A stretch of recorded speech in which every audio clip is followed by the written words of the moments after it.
Next question. Somebody wants to know, how does fasting differ from anorexia? Anorexia by definition means loss of appetite. It's a medical word used for loss of appetite. And many a time this happens in certain people, those who are dieting. It's common in young ladies.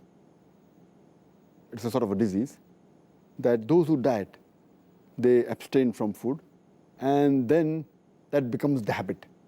And they don't want to have anything. And sometimes they may go into anorexia nervosa. That's a psychological disorder that they fear eating, thinking that if they eat, they will increase weight, and that becomes a psychological disorder.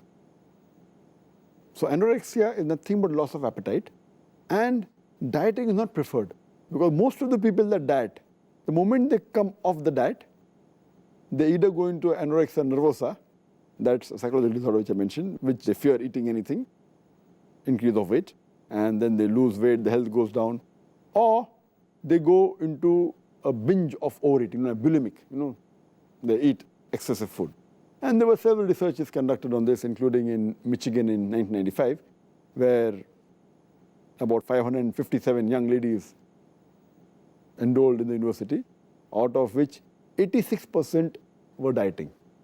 Only 2% of them, they used to eat excessively. But in 6 months' time, 19% added into the bulimic category. They start eating more. Because the moment you stop dieting, you tend to eat excessively and become more fat, or you go vice versa on the other side, anorexia nervosa, where you don't eat at all, and that damages your body.